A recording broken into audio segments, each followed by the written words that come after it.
Once again, hello everyone. Once again, I, Alex Avina, have hijacked Cena's East is a podcast to bring back the great Taylor Miller to talk about a three-part series that she recently published, well, over the course of the last 4 or 5 months, that she's published for a website called Corruption Tracker that kind of deals broadly with the infrastructure and discourse of genocide and facilitating genocide, U.S. facilitation of genocide in Gaza and in Palestine. And this will also be a way for us to continue the conversation that we started with the first time that we had Taylor on. We were talking about more about the border industrial university complex and its relation to settler colonialism in West Asia and settler colonialism here in the U.S.-Mexico borderland. So, Taylor, welcome back. Thank you for agreeing to be my collaborator and criminal as we take over this podcast once again from Cena. It's great to have you back. Thanks, Alex. Yeah, this is super pleasurable, and we had the delight of being together in person just last week in Phoenix. We were both part of this beautiful event with the Center for Imagination in the Borderlands with Natalie Diaz at ASU, and that's kind of we were just like sitting around and like, oh yeah, let's do another episode. And what should we talk about? There's a trillion things, but this is I'm grateful for the opportunity to talk about this three-part essay. It was going to be just like one long beast, and my friends suggested don't do that for everybody's attention span. But this space is like, this is really special and sacred to me, and I'm grateful to have this time with you and just with East as a podcast because I've been thinking so much about Hala Alian. She was there, the poet, beautiful thinker, mother.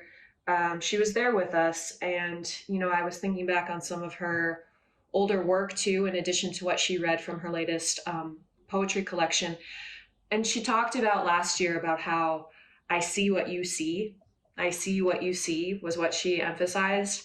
And that's a haunting to me, but it's also like this call to care and collectivity to me, and to like be in these spaces with you all, and just to like know that there are other people in this like grotesquely perverse world who are also seeing what we see feels really good because yeah, it's really overwhelming, and I feel like I'm going crazy because nobody in Tucson seemingly cares, even though we're in the belly of the beast.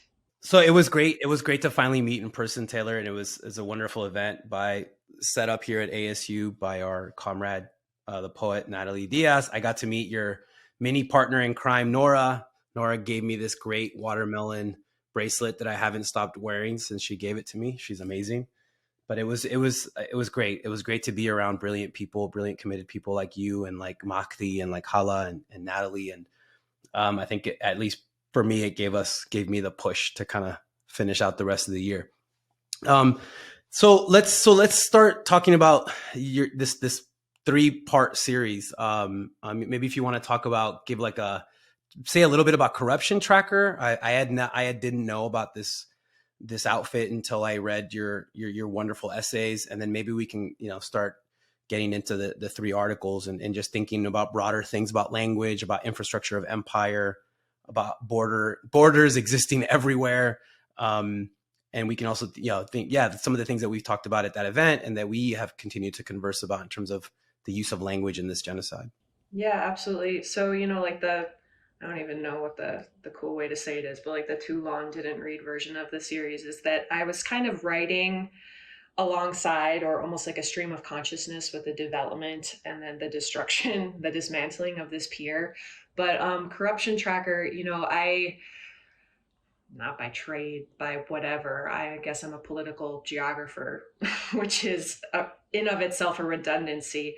But I'm always looking, especially in this time of just like compounding catastrophe, I'm looking for these spaces of kinship and solidarity, and just like other people that are trying to think through some of these questions. Um, and I came across Corruption Tracker and sort of their parent, if you will, Shadow World Investigations, and they're based in London.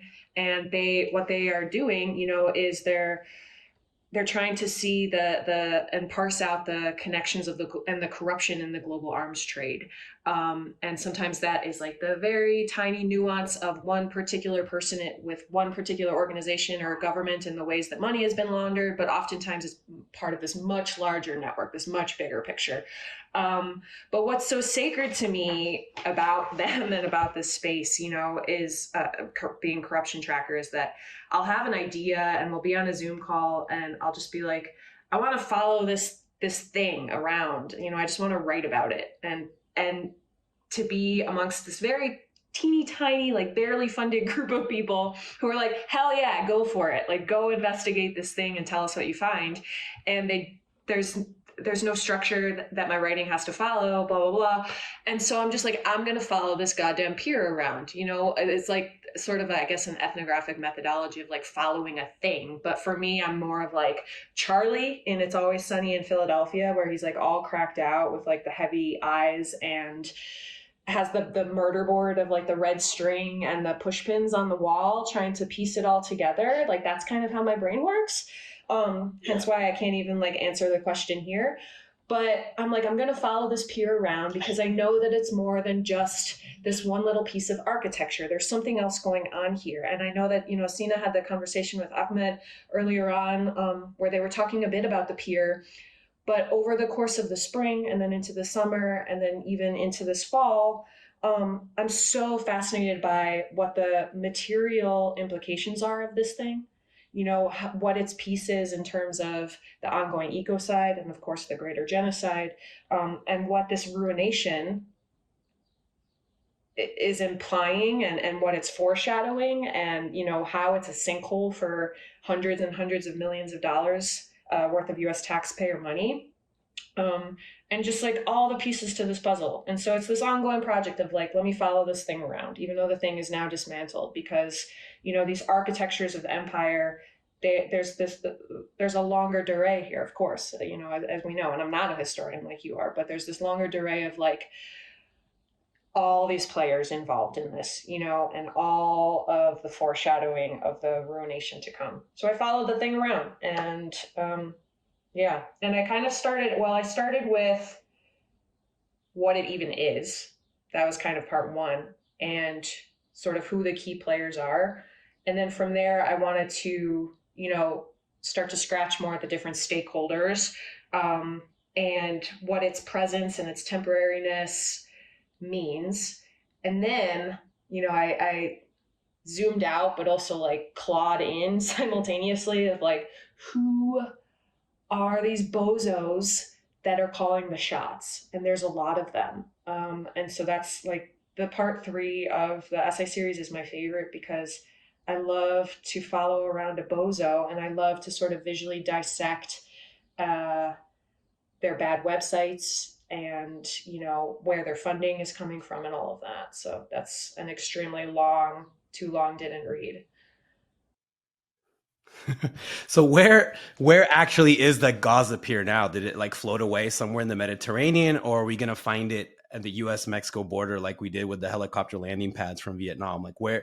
And again, to reiterate, your 3-part series is about the Gaza pier. And yeah, let me answer that part about where the Gaza pier actually is, and then let me ask another question. Yeah, sure. So right now, to my understanding, it's nowhere. And I want to preface all of this for all the listeners by saying that, like, I'm not a military analyst by any stretch. So don't be mean to me about like what I do or don't know here. The intricacies of combat and the intricacies of the weaponry and like how it should be mounted to a ship or not. But I think, as somebody fixated on the visuality of it all, I'm like, well, this thing, it sprouted up really quickly and then it was gone really quickly. And in its wake, it left an immense amount of destruction. There was the massacre, the Nusra camp massacre, where, well, we can get to that later, but all these implications of the violences and the ways in which it is upholding and scaffolding the genocide and the sprawl of the military outposts, the further fortification of the Netzarim corridor, and all of these actual sites on the ground are all part of this bigger picture of the pier. So the pier is gone. I think technically it's gone. It got packed up in July, right? And it was this like mission accomplished moment. We delivered the aid, which of course they didn't, because every child's skeletal remains is testament to how no aid is getting in the way it should be. The I just saw 2 days ago UNRWA saying that 6% of Gaza's food needs are being met. And I sat with that for a moment and I was like, no, no, it's not. It's 0%, because every caregiver is rationing to make sure that their child is eating, and so that's not a food need being met, and if you're not sleeping well at night, and if the incessant drones buzzing are disturbing your sleep and disturbing your meals, your food needs are not being met. There's no stability there. There's no the hierarchy of needs are not being met.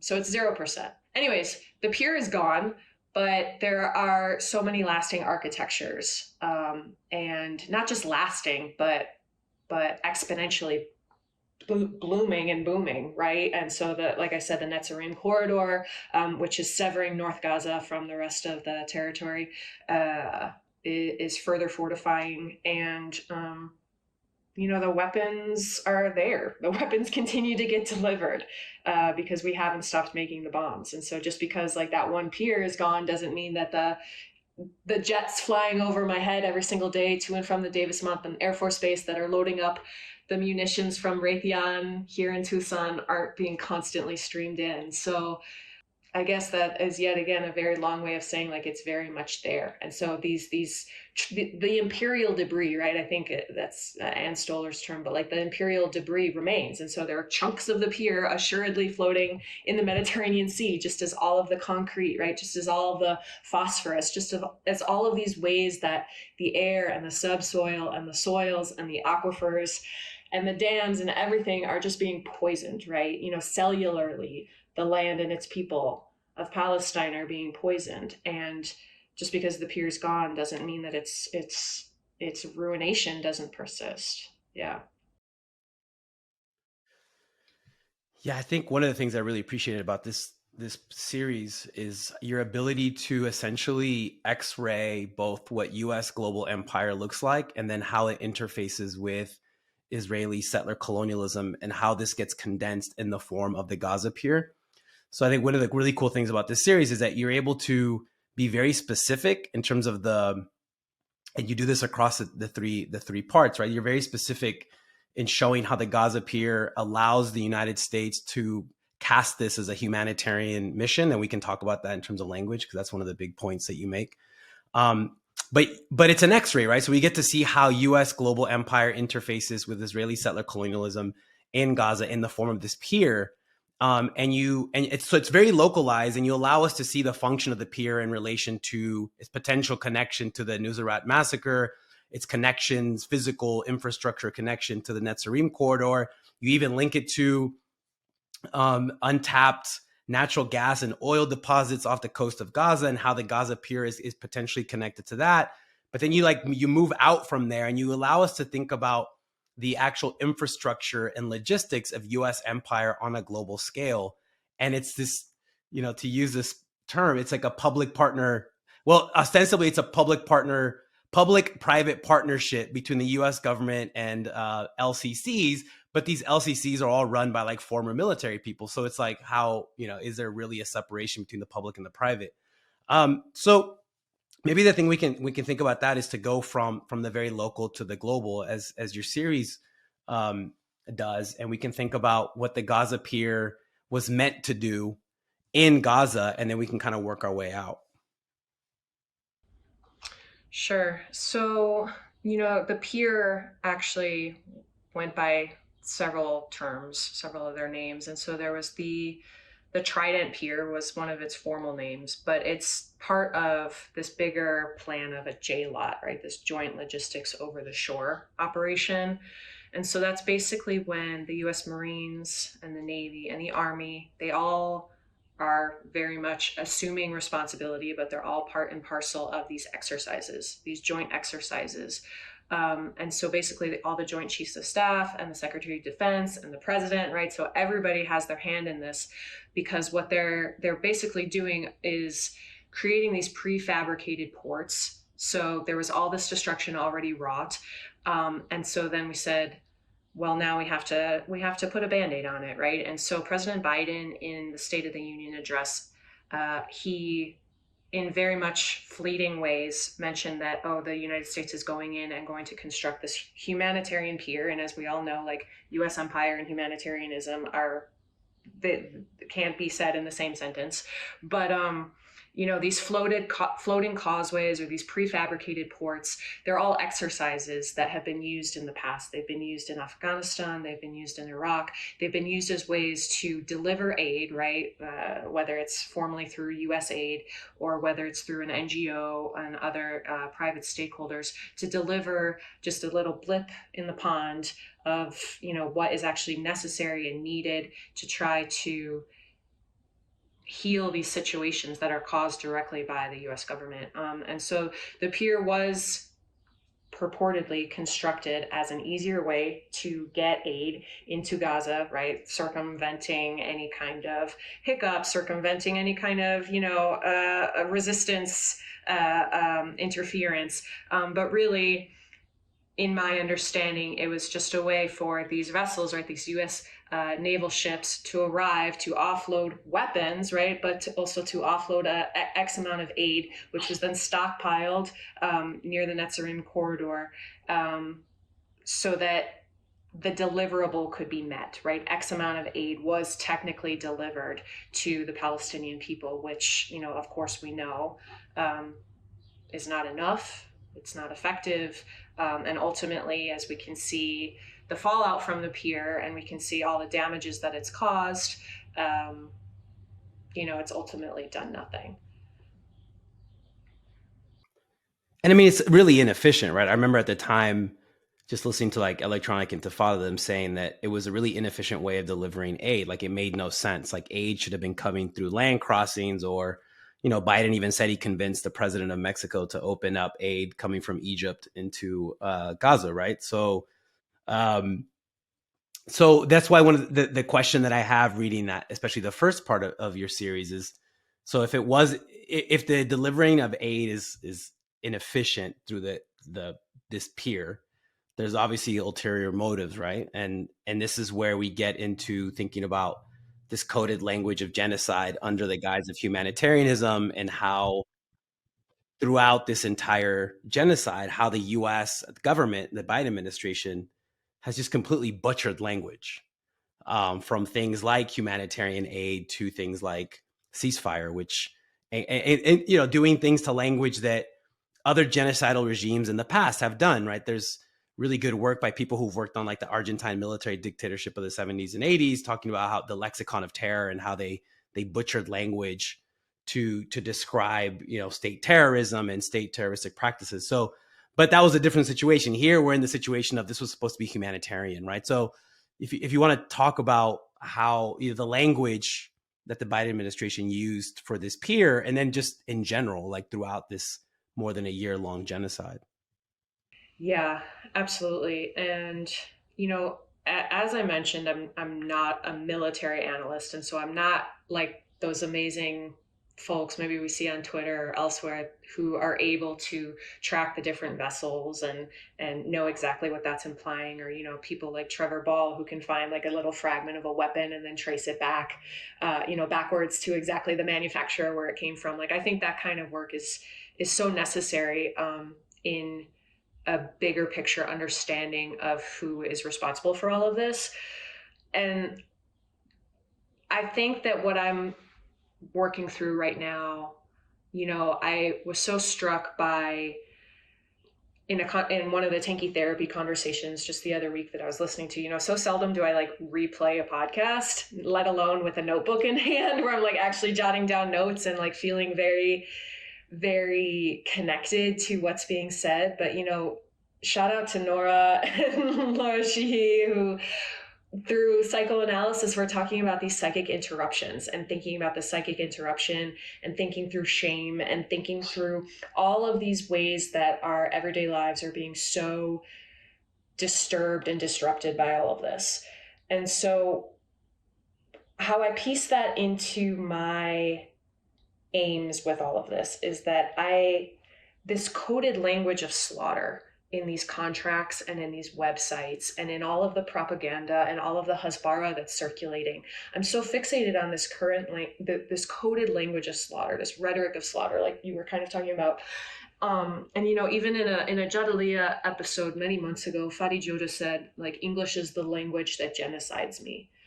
And these are these moments that I just can't shake. I can't stop thinking about them. And so every single day when I refresh the Department of Defense's, contracts page, I'm just thinking through how, like, all of this slaughter and every single new massacre is encoded and embedded and hidden and obscured right in these contracts that otherwise mean nothing to anybody except the profiteers. And so, to understand the pier and to understand how the Biden administration has talked about it and how all of their accomplices, from Cyprus to the UK to France to Qatar, the UAE, everybody who's helping finance this. And of course, we can get into the nonprofit and NGO bozos later, but they're all using these oblique and opaque phrases, the verbiage, to hide the massacre. And so one such instance as pertains to the pier is this notion of no boots on the ground. Biden says time and time again, or whoever it is, Matthew Miller or Patel, there's no boots on the ground. There were no boots on the ground during the construction of this pier, during the implementation of these humanitarian deliveries and this and that. But it's like, okay, great. A drone is still a boot on the ground, in my eyes, or like the ways in which the land and the air and the sea and the subsoil, like I said, all of it is occupied, and all of it is being decimated. There are very much many boots on the ground, if that makes sense. And so, that dates back to like General Westmoreland's attrition warfare against the Viet Cong. And, U.S. troop numbers surged between 65 and 68, right? And they insisted, though, just as they insisted during, Obama's cloaking of U.S. intervention in Syria and so forth, that no boots are on the ground. But that doesn't mean that immense amounts of damages aren't being wrought. And so it's like it's a trick, right? It's a sleight of hand trick where we're misleading and we're gesturing towards things that aren't happening. And I write this, like, things that aren't happening instead of describing them how they really are.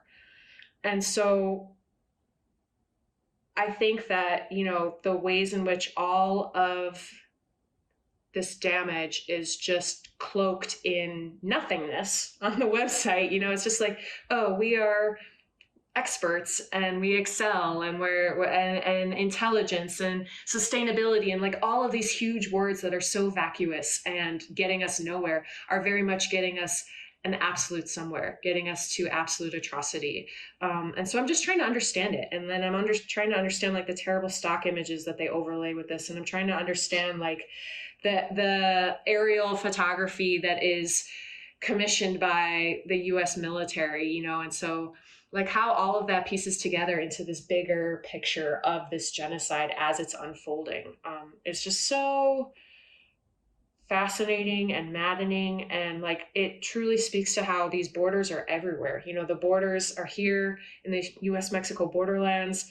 They're here on I-10 where Raytheon and Leonardo and Elbit and everybody has their headquarters and their factories, and they're on these terrible websites.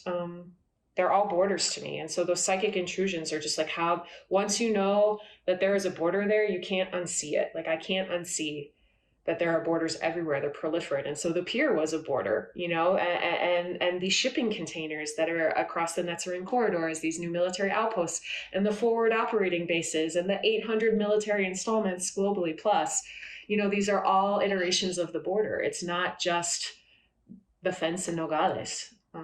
Yeah.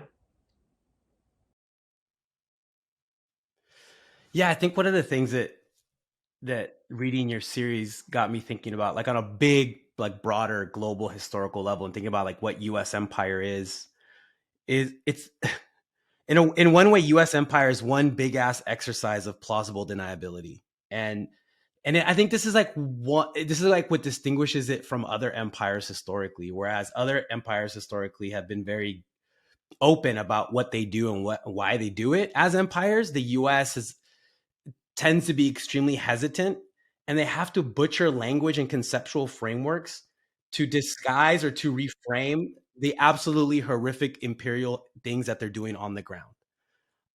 So like the way I understand the language that they used for the Gaza pier, or the language that these demonic spokespeople constantly use day in day out to lie to us, right? Like to tell us not to believe our eyes, essentially. It's like such a hallmark of U.S. imperialism. Like it's U.S. imperialism always trying to negate its existence as a U.S. empire, and a lot of it depends on a lot of innocence and naivete on behalf of like American citizens. It depends on American citizenry, um, just believing and really making exceptionalist claims about the U.S. essential to their national identity. And this is like you see it across the scope of U.S. history, right? From the very first attacks against indigenous peoples in the what was then the old Northwest Territory to today, right? The idea, and one of the constants I think that I see with regards to language and with the way that life is described in U.S. imperial language, it's the enemies of U.S. empires are always described as communities and people who do not value life, in contrast to the life-loving Americans. And we see that from the way different Native American groups are described, to the way Westmoreland, the guy you cited, talked about quote unquote Oriental peoples not valuing life the same way that Americans value life, to the way that monsters during the War on Terror talked about, even before the War on Terror, but then especially after, talking about people in West Asia not valuing life like the West does. Like it's just this weird, like US empire depends on this absolute butchery of language in a way that perhaps previous empires did not, because of the way that it kind of self fashions itself as this exceptional democratic nation, when in reality, as we know, right, if we take a look at its history and the present, it's the greatest purveyor of violence in the world, to steal that from Martin Luther King Jr.'s Beyond Vietnam speech.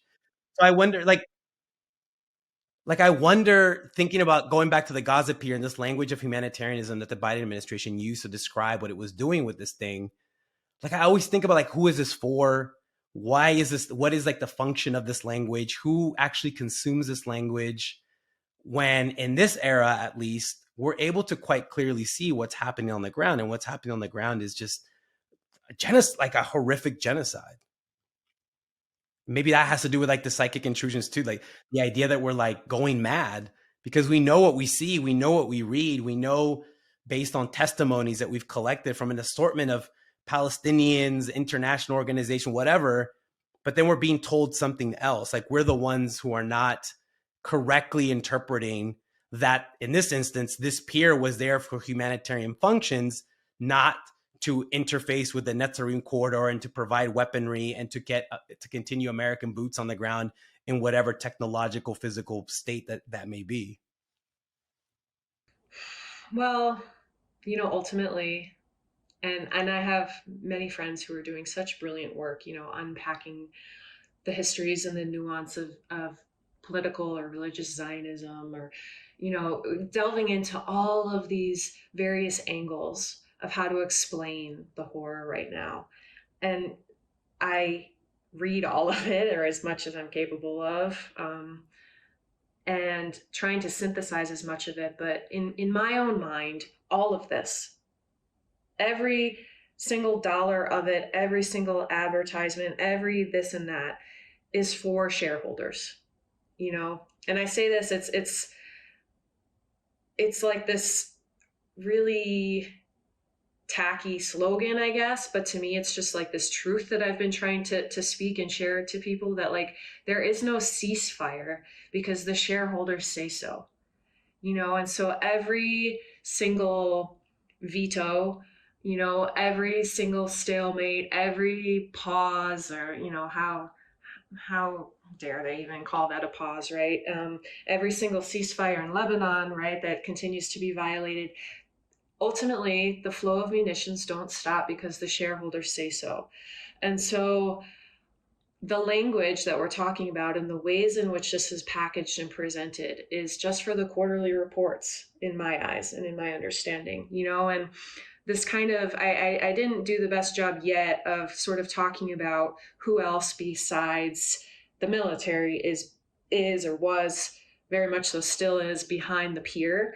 And one of the main players here is Fogbow. It's an LLC, and incredibly shadowy in my eyes what their aims are, even more so according to their website, which was basically a nothingness. But then my article, like the third installment of this piece, came out in October, and then all of a sudden they had like a completely revamped website with like a new mission statement, and everybody had brand new headshots. And I'm like, that's convenient. I mean, like the timing, I'm sure I have absolutely nothing to do with it, but maybe somebody somewhere on your PR team got a ping. They're like, oh, people are noticing your shitty website, even though you're doing widespread damage globally. But anyway, so there's this LLC Fogbow that you kind of touched on already, and they are led by just a bunch of ex-Marines and CIA guys and JINSA guys, and literally like 6 white dudes who were all former Marines, or very much active Marines in that mindset. But they filed as an LLC in the state of Wyoming. Just a couple days after Biden's State of the Union address, when he announced that the pier was going to be built. And to me, that's not coincidental timing, of course. But when I learned, through, again, a bit of scratching, that they filed in Wyoming, I lived in Wyoming very briefly when I graduated high school because I thought that my destiny was to be a ski bump. And, this was before I like understood or cultivated a passion for like this, for learning and for academia, like even though academia hates me, like I am pleading to it every single day. Take me in, accept me. But, I thought I was going to be a ski bum for life. And I thought that I was going to live and teach in Jackson Hole, Wyoming, which is what I did for a little while until I skied into a tree. And then I was like, okay, I have a high school diploma, and what am I going to do with my life? And then I started school. So I was like, why is Fogbow filing in Jackson Hole, Wyoming? And the more that I dug, I learned, well, first of all, I knew from living there that Teton County has this exceptionally dense concentration of millionaires and billionaires. Like the Kardashians have a home there, Harrison Ford has property there, Dick Cheney has property there. Like it's no surprise that really rich people love to buy up huge swaths of land and cosplay cowboy, right? They've been doing this for decades, if not, since Manifest Destiny's inception. But Wyoming has these incredibly lenient and business-friendly tax laws, is what I began to learn about. And they call it the cowboy cocktail. And so basically, it's like there's a Wyoming trust and layers of these private companies and concealed ownership that allow a company or an individual to move money around, with very lax, rather with the strongest privacy laws and very lax in terms of like accountability. And there were a bunch of Wyoming trusts that were actually unearthed in the Pandora Papers. But all of that is to say that like Fogbow filed in Wyoming to move money around. And so basically another way to look at the pier is like, that's where almost $500 million went, and that's where like Qatari money is going, and that's where French money is going, and that's where Cypriot money is going, and that's where, all of these people that are trying to nab a foothold in the trillion plus cubic feet of natural gas reserves in the Gaza Marine. And that's where like all of the real estate, speculation and all of these venture capitalists, they're all trying to get a piece of this pie in Gaza, but also in the ways in which they're moving money around in the interests of Gaza under the guise of humanitarian assistance, right? And so like, again, I'm just Charlie cracked out in front of the board, and like, this is very incoherent perhaps, but like it all pieces together, right? It all pieces together because it's all in the interest of empire, right? These former Marines are now moving the chess pieces around, but those chess pieces are hundreds of millions of dollars. Um, and they have like a full team of lawyers and a full team of like anti-corruption specialists on their side to do so, right? And and all of these like these mercenary firms and these real estate speculators, they're all just seeing this as the next frontier. It's the next big land grab. And it's not unlike how Tel Aviv, like all of the Mediterranean seafront property in Tel Aviv, was bought up, after the Nakba, right? And turned into these luxury hotels and turned into these clubs and these huge money making ventures. We're seeing the same thing attempt to pan out in Gaza. But I don't think it'll be successful. I don't. No, as our friend Justin Potter always says, they have to win the war first. Yeah, I mean, I think thinking about the literature on like disaster capitalism, right? In this instance, we have to maybe coin a new term as genocide capitalism, but that's not a new thing, right? As you mentioned, this is if we think about the at this if we think about it in the lens of like manifest destiny, right? This is not the first instance or possibly the last instance of this type of settler colonial process of pillage and accumulation and plunder.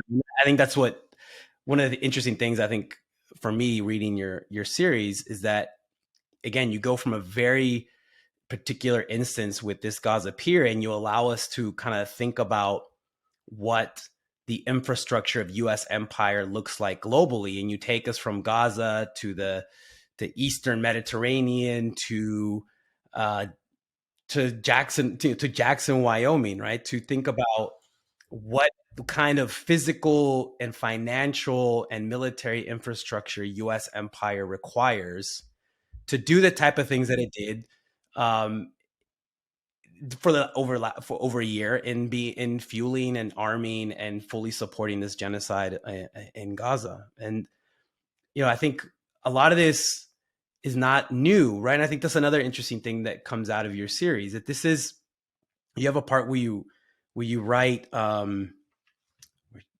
is you write a part where you just say we consider this Gaza pier as a microcosm of the larger ongoing process of pillage. In a way, this process goes back to like what 1492. If we go huge, if we go to a global historical scale, it's the technologies are different, the context is different, obviously the language is different, but the actual process of violence, of pillage, of displacement, of conquest, of genocide is a very old one. And I keep thinking about this, right? I keep thinking about not just having read your series, but something I've kept thinking about since October 7th is how I don't know. I think I've read and I've read many articles and I've watched many videos where people have tried to explain um, why the U.S. why the U.S. and why the Biden administration has been so deeply committed to fully genociding the Palestinian peoples. And I don't know. I don't know. Maybe you have an answer, right? I think you provided us with an answer, right? The shareholder. It's very it's very Rosa Luxemburg, right? Militarism as a province of capital accumulation. Um, but if we step back and think about it, over the course of a century or 2 centuries or 3 centuries, as you do, right? You by using terms like manifest destiny, this is a long, long process of quote unquote Western conquest, settler colonialism, and pillage that has been ongoing for centuries. And I don't know how to, I don't, living, watching, witnessing what these horrors, I'm trying to, as a historian, I always just like, I guess as a historian, I fall back to history as a way to kind of make sense of it. But even what I just described is not like fully satisfying to me, to fully think about why in all of this. And I think one of the great attributes of your series is you provide a really clear answers to the why, right? And this is the shareholder perspective. This is the capital accumulation perspective. But I wonder if you have any more thoughts in terms of the why of all this. Why this ongoing, deep U.S. commitment to genociding Palestinians in Gaza, to genociding Lebanese in the southern part of Lebanon, like what, and then stuff is broken out in other parts of West Asia. Like, what do you think the why in all of this is? It's an easy question for you. Oh, yeah. I think the why is that settler colonialism is always ongoing, and that it's a process and that it's never complete, right? And it's if it were complete, I think then it would start to like devour itself or something.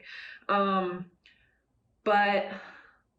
no, I lean into how important this all is to the shareholders of it. And like I said, I'm not a military analyst, but I'm also not an economist. And so I guess I'm like not a lot of things. What am I?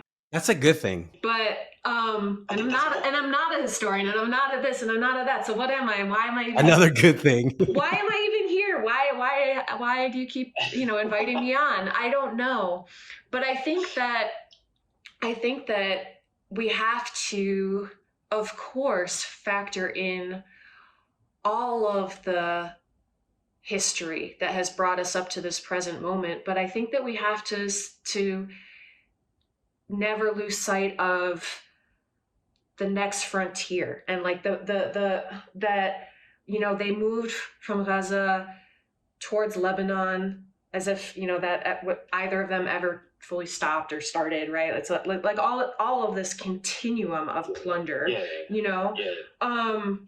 but and of course across the West Bank and of all of Palestine, and so there was never like a formal start and never a formal stop, just as there never was a formal stop or a formal stop in Afghanistan. Like troops out, sure, but like again, that ruination and the remnants of it, and how that occupation is still so very much there. And that there is everywhere, that there is in the footprint of all the 800 plus bases. But something that's so chilling to me, if I'm not an economist and I'm not a this and I'm not a that, maybe I'm okay at like analyzing the visual, and maybe before I was anything else, I was a photographer, maybe. But I look at these images on their website, on Fogbow's website, especially, or on the Maritime Humanitarian Aid Foundation's website, which is kind of like the umbrella for Fogbow, if we will. The umbrella in the flood. Their website, their new website, ever since I put out my October piece, they have, and I'm just going to toggle to it for a second, but they have only 2 projects. They have a current project, and it says in very small print, active Gaza, right? And then there's like this really shitty Fogbow sign that was like printed on 8.5 by 11 or 8.5 by 11 paper with their logo tacked to a wall with some like nondescript Arabic graffiti, and then like some nondescript bags of something being delivered. So I really encourage everybody to go to this website. But so that's their current project, their active project. And then upcoming just says other projects. And then there's like this big like satellite view of like who knows where, like kind of a desert, maybe part of the Suez Canal, maybe part of the Bab el-Mandab. I'm not really sure. But like the other projects is like the anywhere. But that anywhere is the forever and forever war that we're locked on this hamster wheel of, right? And so like, again, that's why there has been no formal ceasefire yet. That's why there has been no like state-run, state-led, initiatives to actually end this barbarity, because it translates into trillions of dollars of profit. And so, I don't know where this is going, besides total ruination. And, like Andreas Malm writes how like the destruction of Palestine is the destruction of the earth. Like I think of how the tectonic plates are heaving from the weight of, X amount of nuclear bombs dropped, or, the equivalency of X amount of nuclear bombs dropped on Gaza, and like what that means for the planet, right? This planetary genocide, it's planetary ecocide. Because for us to fall into that linguistic trap, or that aesthetic trap, or like that very like repostable, shareable trap of like, um, you know, this is only happening in Gaza, or this is only happening in Palestine, as if white phosphorus is, the damages wrought by it are could be contained by a border, or as if like a chunk of a pier that's floating off into the Mediterranean Sea isn't also causing, planetary devastation, or as if like all the other chemicals that are being dropped, and all the ways that the waterways are being poisoned, and now these thermobaric bombs, like Hossam Shabat and Anas Jamal are reporting about how Palestinians are being vaporized, right? I've especially seen an uptick in that just in the past weekend. We're seeing this vaporization of human beings. But like as if there aren't also planetary implications for that. Like every single Palestinian that has been slaughtered is a life world, is somebody's universe, is many people's universes. But like this concurrent destruction of the universe, like settler colonialism has no end. And so like that's where we're headed, and maybe that's why like everything is a border and everything is a trigger, and now everything is like this psychic intrusion, to put it in Tanky Therapy's terms, because like it all is like it's all part of this grander puzzle that is ultimately just going to destroy us all, right? Like it is. And so how do you resist that? How do you resist planetary annihilation? I don't know. Yeah, I mean, I think that's the question. You provided answers to that in other of your writings, right? When you're thinking about the military industrial complex in southern Arizona, and preventing the circulation of military munitions and goods that are produced in southern Arizona that eventually make their way to West Asia. Yeah, no, I think that's the question. I think there's people on the ground engaged in some of this work, right, in West Asia, trying to prevent this. And this is one of the things that's most maddening to me, talking about psychic intrusion. Like the lines are so clearly drawn for me, that sometimes it's really difficult for me to talk about this with. I mean, that's one of the reasons why it feels good to talk to you all about this, because like I feel like I don't have to explain myself. Like we all know that the lines are clearly drawn between those who are fighting to defend their community, their people, their life worlds, their country, versus those who are using weapons that vaporize kids and that assassinate, that are using drones that play baby and animal sounds to force people to come out of their homes, and at which point they are sniped, or the systematic targeting by Israeli snipers of Palestinian children. Like they so systematic that you can't deny it, yet there are people out there who deny it. Yeah, I think, I don't know. I just think that thinking about how this spreading this, right, and I think how to get more folks, just talking about the U.S., to see how clearly drawn these lines are, and maybe if we go on polls, like we're getting there, but as we've seen over the last year or so, institutions in the West, institutions in the United States, are not going to go down without a fight, and they're going to go down taking a lot of us with them, as we've seen with just Taylor in the spaces that you and I occupy at university campuses, and to see how universities reacted to pro-Palestine protests on campus last spring, right? And we still have students who are suffering the consequences of that. They're still being punished by these feckless, cowardly universities. But yeah, I mean, I don't know. I think of every, and this is something we've talked about on Tanky Therapy, in chat groups, in the event that we just had at ASU. Every new day brings a new horror. And as a historian, thinking about the newness of this, but also it's not that new. Again, the technology might be new, but this has been going on for a really long time, right? And even the language that you dissect in your article series, right? This forever war of civilization, that they just using the civilization barbarism dyad is already a marker of how old this conflict has existed for across different spaces around the world.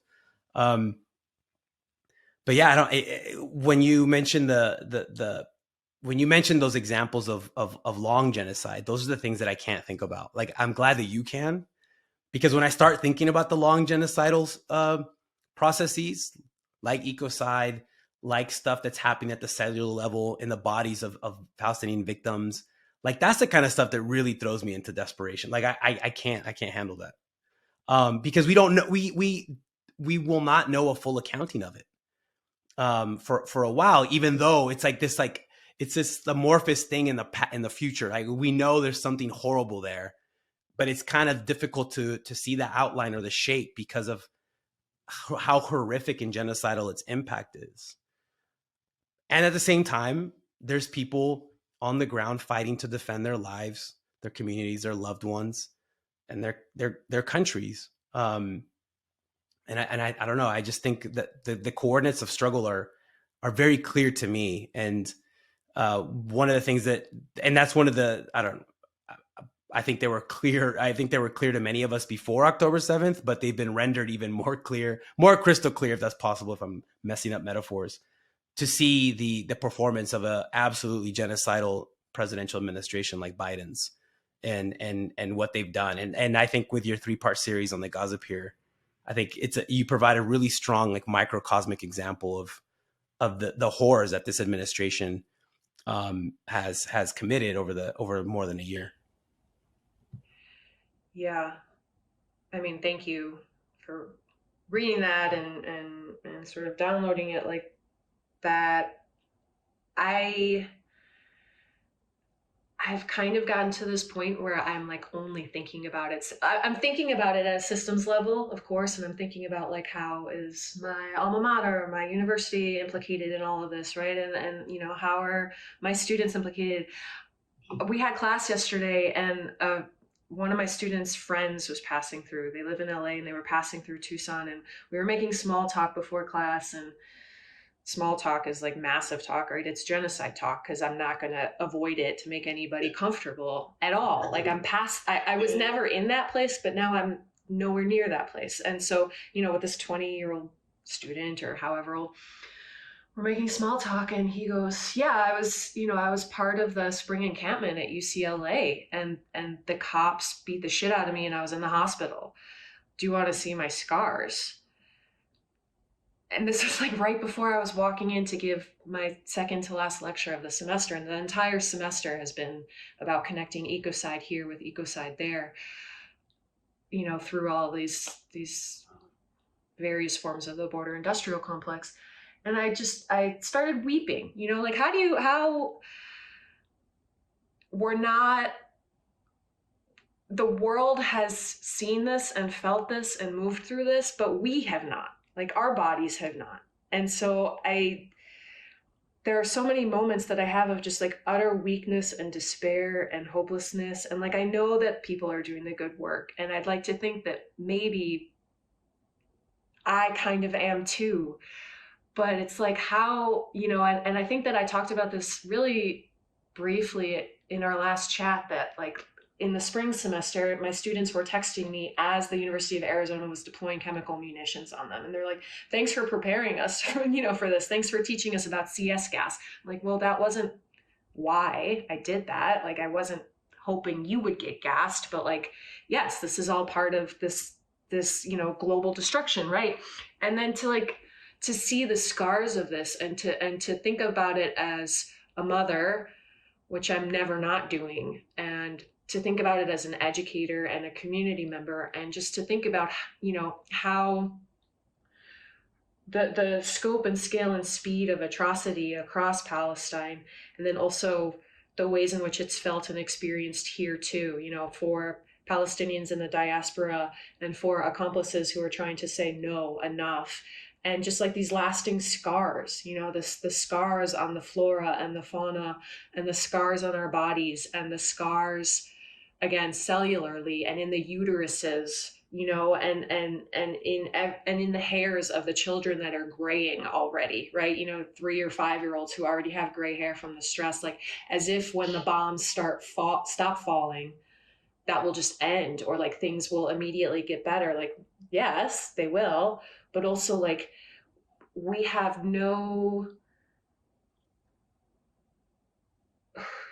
we have no idea what's ahead in terms of the pain and the scars. And I think that like we need to make space for that. We need to nurture and cultivate radical patience for people who are moving through these horrors in so many varying degrees. And then we also need to know that there's going to be so much work ahead in terms of like healing bodies in the land too. And I think that that is elemental to the struggle, you know? Yeah. Yeah, I think the colonial boomerang is definitely going to come home, or it has come home already. So, I mean, that's one thing that is on the immediate horizon. I keep thinking about this article that came out in Haaretz a couple days ago of how there's like a nationwide shortage of sedatives for people's pets who are these pets who are so anxious because of Hezbollah bombing attack. The way they frame it. Versus, I just thought of that when you were describing kids who are 3, 4, 5 years old whose hair is turning gray because of the absolute horrors that they're living through. Is again, to me, that says it all. To me, that the lines are clearly drawn in terms of where we should be and what we should be supporting. The national liberation and self-determination of Palestinians. And this is something that I don't know, or that should be the minimum, right? And that's what we, in our own little way, are trying to I don't know, provide insight for, or provide some sort of perspective in support of and solidarity of. I mean, I think of the tanky therapy that you referenced, Taylor. Just to reference Justin Pudor again, when he talked about feeling shame. I think that was really, yeah, like that's it's a really strong emotion. The way he characterized it, and it's something I think that many of us have felt.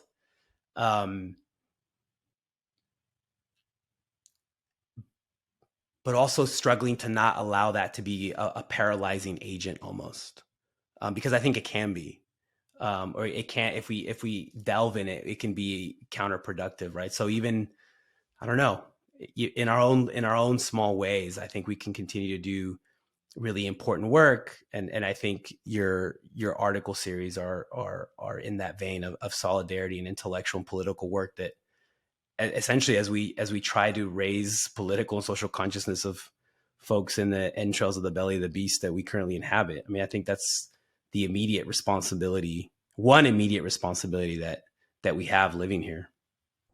Oh, absolutely. Yep. Yeah, and I guess just to sort of But it is a constant thing. yeah, and we're talking about, I'm constantly talking about psychic intrusions here today, and like you can maybe hear the Union Pacific line in the background, and you think about the Maersk campaign, the Mask Off Maersk, and I think about the shipping containers where there have been Palestinian bodies dumped, right? Like these shipping containers that are a mass grave, and like there's nothing that's not haunting me right now. But I am guided throughout these 14 months and longer, because of how I've been researching the occupation, but guided by rage, but then to also add in or to name shame. I didn't have that word. Like, of course I know shame, I felt it in other ways, but like to feel this sense of shame for not doing enough or not being able to stop this, or like knowing what's needed to happen to stop this, and then like that concurrent powerlessness. I don't know, it's like holding the rage and the shame feels like at any second I'm just going to bubble over, which I have at times.